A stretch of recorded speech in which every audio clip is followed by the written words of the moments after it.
Hello friends, welcome to our channel. Today we are discuss for Hindi mock test. और ये जो अपना mock test रहेगा ये सेकंड मॉक टेस्ट रहेगा। और इसमें हम लोग लेके आए हैं हिंदी के 20 MCQs। और इसमें अब जो अपना जो चैप्टर रहेगा वो रहेगा हिंदी वर्णमाला का। और आपकी जो ये क्लास होगी SSC GD की जो वैकेंसी आने वाली हैं UP constable, UP SI, REET, UP TET, C TET and other, यानी आपके जो वनडे एग्जाम टारगेट होते हैं उसको हम लोग टारगेट करेंगे। तो चलिए देखते हैं पहला क्वेश्चन। तो पहला जो प्रश्न है, निम्नलिखित में से कौन सा मूल दीर्घ स्वर नहीं है। क्वेश्चन क्या कह रहा है कि निम्नलिखित में से कौन सा आपका मूल दीर्घ स्वर नहीं है। आपको देखना है नहीं है। तो ऑप्शन ए बड़ा आ, ऑप्शन बी बड़ी ई, ऑप्शन सी बड़ा ऊ और ऑप्शन डी ओ। तो इसमें से कौन सा दीर्घ स्वर नहीं है। तो इसका जो आंसर होगा वो जाएगा ऑप्शन नंबर डी के साथ। तो पहले का जो आंसर होगा आपका कौन सा होगा, ऑप्शन नंबर डी। देखते हैं नेक्स्ट क्वेश्चन। अगला जो क्वेश्चन है, हिंदी में ध्वनियाँ कितने प्रकार की होती हैं। तो हिंदी में ध्वनियाँ कितने प्रकार की होती हैं। पहला ऑप्शन 2, दूसरा ऑप्शन 4, तीसरा ऑप्शन 6 और चौथा ऑप्शन डी। तो हिंदी में जो आपकी ध्वनियाँ होती हैं तो वो होती हैं 2 प्रकार की। ठीक है, कितनी? 2 प्रकार की। नेक्स्ट क्वेश्चन, मात्रा के आधार पर स्वर कितने प्रकार के होते हैं।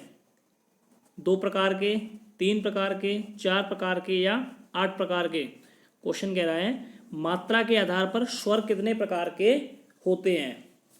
तो इसका जो आंसर जाएगा वो जाएगा ऑप्शन नंबर बी के साथ। बी के साथ यहाँ सी लिख गया है, लेकिन अपना जो आंसर जो रहेगा वो रहेगा ऑप्शन नंबर बी यानी 3। तो मात्रा के आधार पर जो स्वर हैं वो कितने प्रकार के होते हैं, 3 प्रकार के। ठीक, next question, question number 4। Question number 4 है, जिह्वा के आधार पर स्वर कितने प्रकार के होते हैं। जिह्वा के आधार पर स्वर कितने प्रकार के होते हैं। 2 प्रकार के, 3 प्रकार के, 4 प्रकार के या 6 प्रकार के। तो जिह्वा के आधार पर जो स्वर हैं वो होते हैं आपके 3 प्रकार के। कितने प्रकार के? 3 प्रकार के। नेक्स्ट क्वेश्चन, अगला जो क्वेश्चन है आपका, एक से अधिक वर्णों के मेल को, एक से अधिक वर्णों के मेल को क्या कहते हैं। जहाँ एक से अधिक वर्ण मिल रहे हो तो उस मेल को हम क्या कहते हैं, तो उसे हम कहते हैं व्यंजन। क्या कहते हैं? व्यंजन।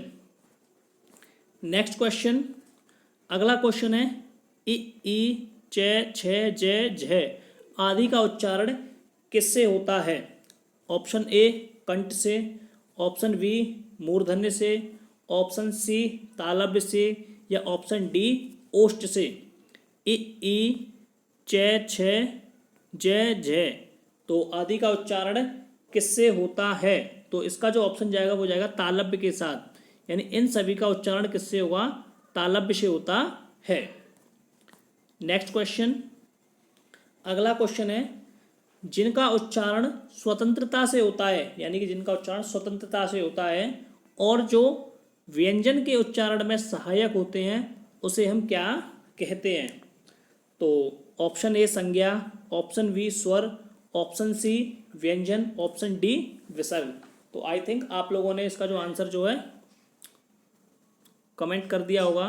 तो इसका जो आंसर जाएगा वो जाएगा ऑप्शन नंबर वी के साथ। तो जिनका उच्चारण स्वतंत्रता से होता है उन व्यंजकों और जो व्यंजक के उच्चारण में सहायता करते हैं उन्हें हम बोलते हैं स्वर। तो ऑप्शन नंबर वी। अगला क्वेश्चन है, निम्न में से दीर्घ स्वर नहीं है। दीर्घ स्वर नहीं है। ऑप्शन ए ई, ऑप्शन बी बड़ी ई, ऑप्शन सी ए, ऑप्शन डी बड़ी ए। तो 8वें का जो आंसर रहेगा वो जाएगा ऑप्शन नंबर वी के साथ। तो दीर्घ स्वर कौन सा नहीं है, ऑप्शन नंबर वी। ठीक फ्रेंड्स, चलिए नेक्स्ट क्वेश्चन है, निम्न में से अंतस्थ व्यंजन कौन सा है। अंतस्थ व्यंजन कौन सा है। ऑप्शन नंबर ए गा, ऑप्शन नंबर बी जा, ऑप्शन नंबर सी वा, ऑप्शन नंबर डी सा। पूछा गया है निम्न में से कौन सा अंतस्थ व्यंजन है, यानी कौन सा अंतस्थ व्यंजन है। तो इसमें जो आपका आंसर रहेगा वो जाएगा ऑप्शन नंबर सी के साथ, यानी वा जो है आपका क्या है, अंतस्थ व्यंजन है। चलिए नेक्स्ट क्वेश्चन। अगला क्वेश्चन है निम्न में से अल्पप्राण व्यंजन कौन सा है। ऑप्शन नंबर ए खा, ऑप्शन बी गा, ऑप्शन सी घा या ऑप्शन डी ठा।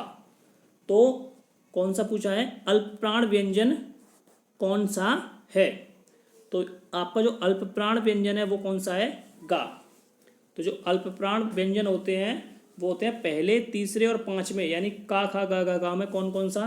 तो आपका जो का होगा वो अल्पप्राण होगा, गा होगा वो आपका अल्पप्राण होगा, और जो आपका अंगा होगा वो भी क्या होगा, अल्पप्राण। तो गा आपका क्या होगा, अल्पप्राण व्यंजन।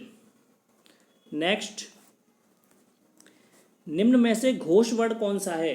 घोष वर्ड कह लो या सघोष वर्ड कह लो, तो कौन सा है। ऑप्शन नंबर ए जा, ऑप्शन नंबर बी का, ऑप्शन नंबर सी चा या ऑप्शन नंबर डी टा। तो आपका जो घोष वर्ड है वो कौन सा है आपका, जा। तो घोष वर्ड कौन सा है, जा। चलिए नेक्स्ट क्वेश्चन। निम्न में से ओष्ठ वर्ड कौन सा है, यानी ऐसा वर्ड कौन सा है जो ओष्ठ के द्वारा यानी कि होठ के द्वारा बोला जाता है। ऑप्शन नंबर ए अ, ऑप्शन बी आ, ऑप्शन सी ई और ऑप्शन डी उ। तो आपका जो 12th वाले क्वेश्चन का जो आंसर रहेगा वो जाएगा ऑप्शन नंबर बी के साथ, यानी आ। तो ये ओष्ठ के द्वारा बोला जाता है। Next question. अगला जो क्वेश्चन है काफ़ी इंपॉर्टेंट क्वेश्चन है, और ये जो आपका क्वेश्चन आया हुआ है यूपी SSSC फॉरेस्ट रेंजर, यानी जो फॉरेस्ट गार्ड की जो भर्ती होती है उसके अंदर ये आया हुआ है, और काफ़ी इंपॉर्टेंट क्वेश्चन है, मैंने लिख भी दिया है, वेरी इंपॉर्टेंट। आई थिंक ऐसा जो क्वेश्चन है आप पहली बार पढ़ रहे होंगे। तो काकल्य वर्ड कौन सा है। ऑप्शन नंबर ए या, ऑप्शन नंबर बी सा, ऑप्शन नंबर सी हा और ऑप्शन नंबर डी णा। तो आपका काकल्य वर्ड पूछा है, तो काकल्य वर्ड होगा आपका हा। तो हा को हम क्या कहते हैं, काकल्य वर्ड कहते हैं। Next question. या का उच्चारण स्थान है ओष्ठ, ऑप्शन नंबर बी दांत, ऑप्शन नंबर सी मूर्धा, ऑप्शन नंबर डी तालु। तो आपका जो या का उच्चारण स्थान है वो जाएगा आपका ऑप्शन नंबर डी के साथ, यानी तालु के द्वारा या का उच्चारण स्थान होता है। Next question. अगला जो क्वेश्चन है अंतस्थ और ऊष्म जो वर्ड हैं वो कितने होते हैं। अंतस्थ और ऊष्म वर्ड कितने होते हैं। Option number A 6, option number B 8, option number C 9, option number D 7। तो आपके जो अंतस्थ व्यंजन और ऊष्म व्यंजन जो होते हैं वो होते हैं ऑप्शन नंबर वी के साथ जाएंगे, यानी 8 जो है आपके ये वर्ड होते हैं, कौन से, ऊष्म और अंतस्थ। Next question. सघोष वर्ड कौन सा है। पा, था, बा और शा। कौन सा पूछा गया है, सघोष वर्ड कौन सा है। तो आपका ऑप्शन नंबर सी जो है यानी वा आपका क्या रहेगा, सघोष वर्ड। ठीक है फ्रेंड्स। Next question. निम्न में से कौन टा वर्ग में नहीं है, यानी कि आपके टा वर्ग में नहीं है। ऑप्शन नंबर ए ठा, ऑप्शन बी ड़ा, ऑप्शन सी धा और ऑप्शन डी णे। तो आपका जो टा वर्ग में नहीं आता है, तो देखिए टा ठा डा ढा, तो यानी आपका जो धा वर्ड है ये ता वर्ग के अंतर्गत आता है, ता वर्ग के अंतर्गत आपका ये आता है। तो ऑप्शन नंबर सी जो है इसका आंसर नहीं होगा, क्योंकि क्वेश्चन में पूछा गया कौन सा ता वर्ग में नहीं है। तो ठा आता है, ढा आता है और अड़ा आता है, लेकिन आपका जो धा है ये धा कौन से वर्ग में आता है, ता वर्ग में आता है। Next question 18। हिंदी भाषा की कुल कितनी वर्ण लिपियां हैं। ये भी काफ़ी इंपॉर्टेंट क्वेश्चन है। हिंदी भाषा की जो वर्ण लिपियां हैं वो कितनी हैं। तो हिंदी भाषा में कितने हैं, ए 44, बी 33, सी 52 और डी 48। तो हिंदी भाषा में आपकी जो वर्ण लिपियाँ हैं वो कितनी हैं? 52। तो ऑप्शन नंबर सी के साथ जाएंगे। अगला क्वेश्चन है आपका 19। अर्धविवृत स्वर है।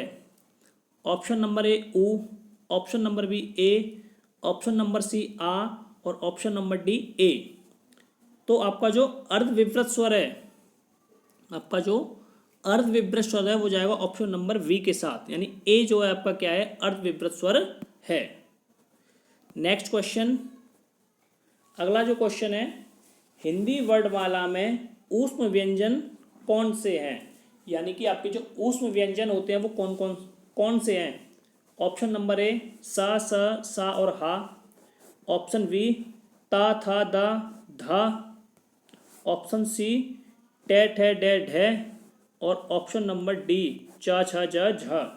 तो यहाँ जो आपका आंसर रहेगा वो जाएगा ऑप्शन नंबर ए के साथ, यानी शा, सा, सा और हा, ये जो है आपके क्या रहेंगे? ऊष्म व्यंजन। तो दोस्तों आपको हमारी ये क्लास अच्छी लगी हो तो प्लीज़ चैनल को सब्सक्राइब करें, और आप ऐसे ही हिंदी के मॉक टेस्ट देना चाहते हो या हिंदी के बारे में और भी आगे आप पढ़ना चाहते हो तो चैनल को ज़रूर लाइक, शेयर और सब्सक्राइब करें। और आपको ये वीडियो अच्छी लगी हो या आपको इससे रिलेटेड कुछ डाउट हो या आपको कुछ हमें सजेस्ट करना हो तो आप कमेंट कर सकते हैं। जय हिंद, जय भारत।